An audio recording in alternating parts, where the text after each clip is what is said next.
우리는 또 새해를 어떻게 살 것인가 라는 제목으로 계속해서 함께 은혜를 나눕니다.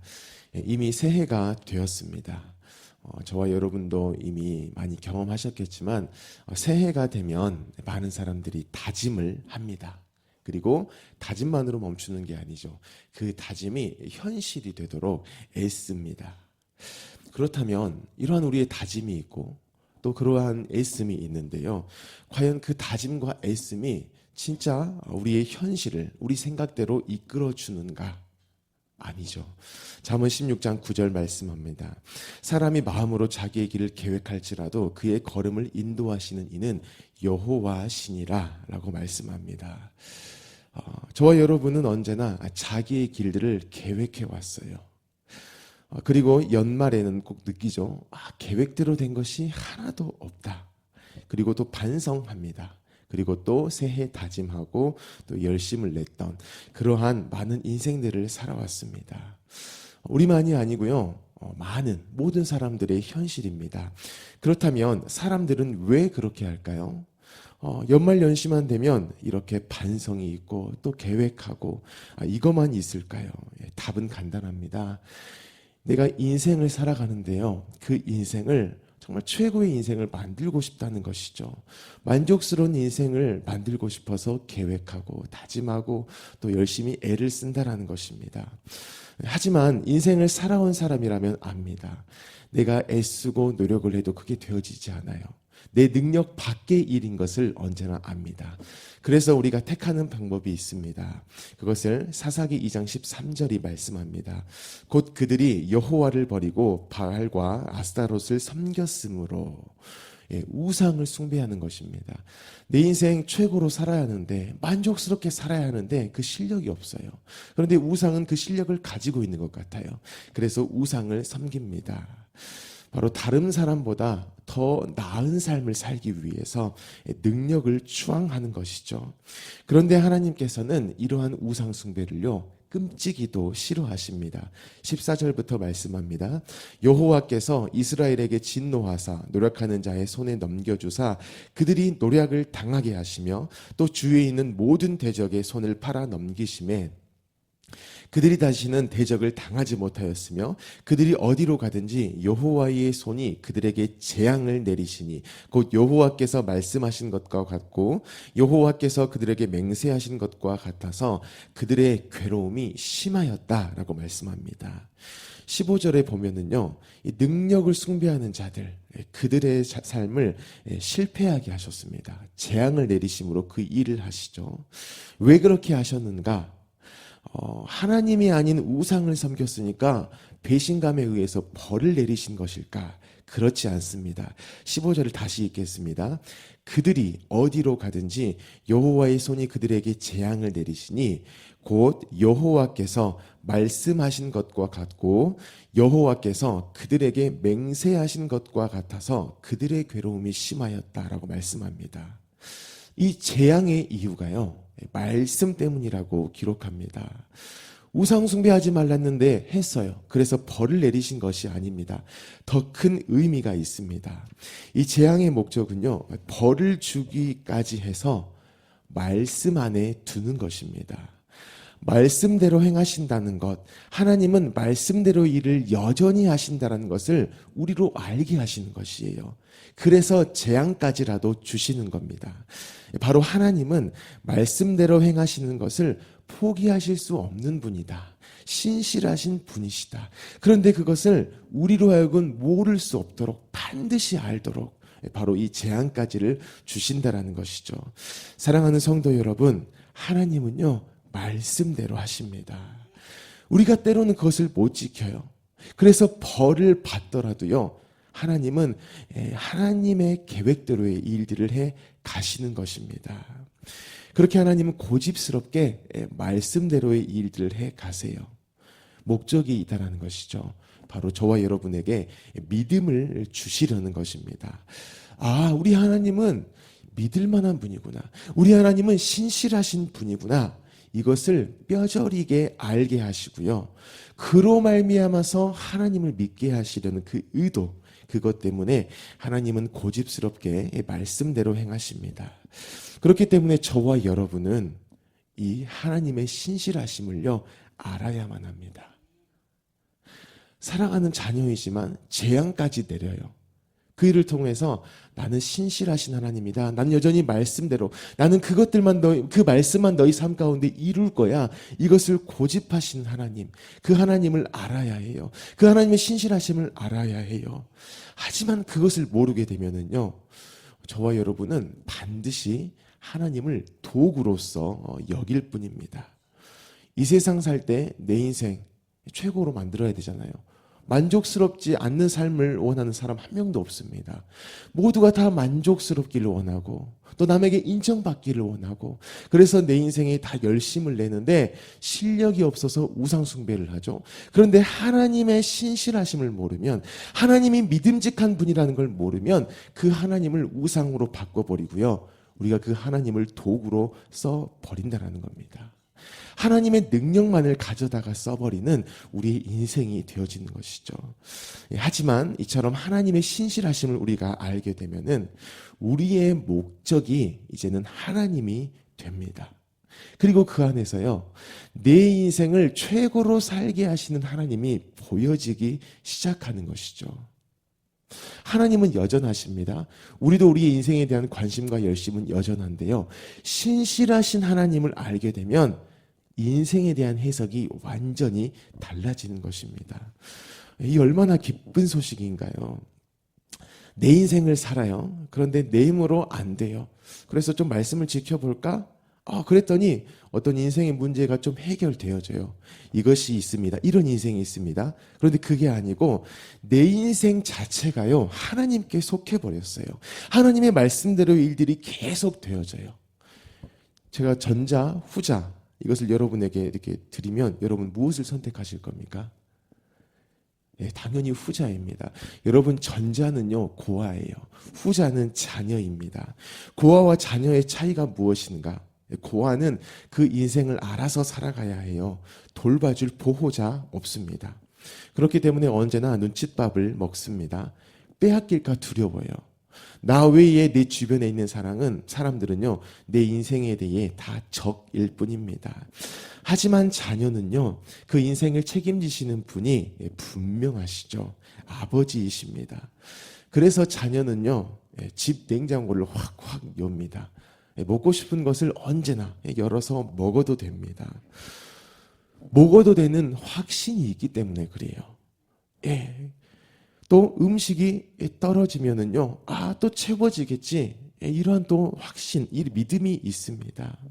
그렇기 때문에 고아, 또 자녀, 이 두 사람의 만족은 다를 수밖에 없어요. 또 그 두 인생의 여유로움은 분명히 다릅니다.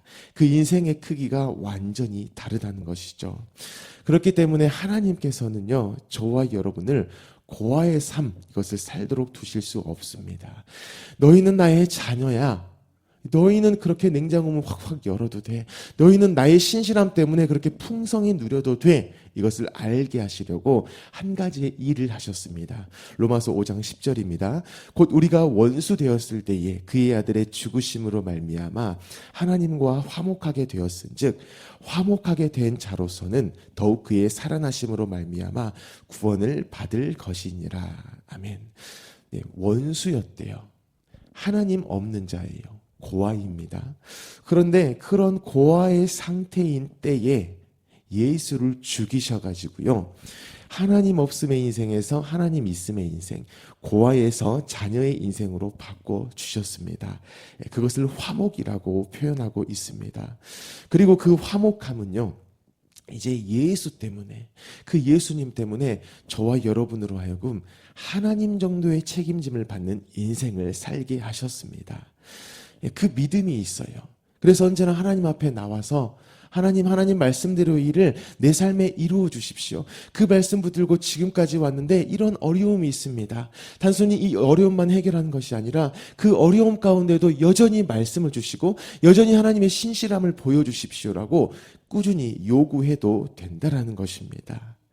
바로 내 능력 정도의 삶이 아니고요, 하나님 능력 정도의 삶, 그것을 누리는 인생이 되었다라는 것입니다.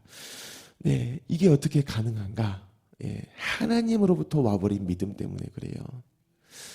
이제 자녀들이 이렇게 커요. 그러다 보니까 아이들이 냉장고 문을 확확 좀 엽니다. 키가 커가지고 생각을 해봤어요. 왜 그 아이들은 냉장고 문을 확확 열까? 지금 이제 첫째가 8살이 됐는데 그 8년의 기간 가운데 알게 된 거죠. 먹어도 뭐라 하는 사람이 없고요. 많이 먹으니까 아이고 잘 먹었다고 이렇게 칭찬해주고 좋아해주고, 그리고 뭔가 좋아하는 것이 비었을 때에 아빠 이거 떨어졌어요 하면 또 바로 채워진 것을 끊임없이 경험했다라는 거예요. 꾸준하신 그 하나님의 어떠하심을 저와 여러분도 경험을 해왔다라는 것이죠. 그로부터 우리 가운데 발현되어진 것이 믿음입니다. 이 믿음에 대해서 갈라디아서 2장 20절 상반절에서 말씀해요. 내가 그리스도와 함께 십자가에 못 박혔나니 그런즉 이제는 내가 사는 것이 아니요 오직 내 안에 그리스도께서 사시는 것이라. 여러분, 예수님하고요 나를 묶어버리셨대요. 그냥 우리의 죄만 쏙 가셔가지고 십자가에서 해결하신 게 아닙니다. 죄인 된 나하고 예수님을 묶었어요. 사실 이것도 불가능한 일입니다. 하나님 차원에서는 굉장한 손해가 있는 일입니다. 그런데 묶으셨고요. 십자가에서 죽게 하셨죠. 이제 너희는 고아의 삶 끝이야 라고 선언하신 것입니다. 그리고 예수 그리스도를 부활하게 하심으로써 또 저와 여러분을 함께 살게 하심으로써 너희는 이제 자녀로 살아 이렇게 말씀을 하셨습니다. 그 하나님만 가지고 계시는 하나님 정도의 능력이 있었는데요. 그것을 우리를 향하여 쓰신 거예요. 그런데 이때 우리를 향하여 쓰셨다는 것은 그 능력이 임해서 우리의 신분이 바뀌고 신분에 따른 삶, 이것만을 바꾸신 정도가 아니라 그 능력 안에 우리를 둬버리셨다. 계속 너희 삶 가운데 그 죽음이 부활된 일들을 이루어 가겠다. 세상 끝날까지 내가 너희에게 그렇게 하겠다라는 하나님의 일하심입니다. 이 부분을 하반절에서 이렇게 고백합니다. 이제 내가 육체 가운데 사는 것은 나를 사랑하사 나를 위하여 자기 자신을 버리신 하나님의 아들을 믿는 믿음 안에서 사는 것이라. 아멘. 예수님을 믿는 믿음 안에서 사는 것이 그게 진짜 능력 있는 삶이에요. 우리의 어떤 것을 개발해 나가고 물론 하십시오. 하지만 그것보다 더욱더 전제되어지고 끊임없이 우리가 붙잡아야 될 것은 예수를 믿게 되어진 것이 이게 진짜 능력이구나. 2025년 가운데 우리가 끊임없이 개발해야 되고 끊임없이 노력해야 되는 그 능력이 뭐냐? 믿음 가운데에 있는 것이구나. 그 믿음의 주요 온전케 하시는 예수 그리스도만 바라보는 것이구나. 이렇게 저와 여러분이 고정하셨으면 좋겠습니다. 오늘 하루를요 그 능력으로 한번 살아내 보십시오. 그렇게 살아도 됩니다. 이미 하나님이 우리 가운데 주신 현실이기 때문에 그렇습니다. 내 인생을 십자가를 통해 확인해 보십시오. 나는 예수와 함께 죽고 고아의 삶은 끝나고 자녀의 삶을 살게 되었다는 것이 분명해집니다. 그것은 곧 죽음의 어떠한 상황, 당장 오늘 해결해야 될 만큼의 정말 피말리는 상황이 있어요. 죽음입니다. 하지만 그 죽음을 가지고 부활을 만드셨어요. 그것을 자녀 삶 가운데 끊임없이 능력으로 보여주신대요. 그러면 아버지께 요청을 하는 것이죠. 냉장고에 이게 떨어졌어요. 저는 하나님의 어떤 공급하신 신실하심을 맛봐야 돼요. 그것을 채워주세요. 그것을 이 시간 기도할 때 알려주세요라고 요청하시면 하나님은 부활의 일을 또 보여주시는 겁니다. 단순히 우리가 원해서 그것을 해결해 주는 차원이 아니고요. 나는 신실하다. 나는 아버지다. 예수를 내어줄 만큼 너희를 너무 사랑한다. 너희는 내 자녀다. 이것을 또 주시려고 하나님은 그렇게 일하신다라는 것입니다. 그렇게 오늘 십자가의 죽으심과 부활이 우리의 현실이 된 그 인생을 기쁨 중에 살아가는 저와 여러분이 되기를 예수님의 이름으로 축복합니다. 아멘. 우리 시간 함께 기도하겠습니다. 오늘 새벽에 주신 말씀을 묵상하시면서 기도하시고요. 우리 용복마을을 위해 기도해 주십시오. 마을장님, 순장님, 순원들을 위해, 또한 오늘 하루를 살아갈 성도님들을 위해 기도하여 주시고, 우리 담임 목사님의 가정과 건강, 성령 충만함을 위해서 기도하시길 바랍니다. 우리 나라를 위해, 대통령을 위해, 또한 민족을 위해서 기도하여 주시고요.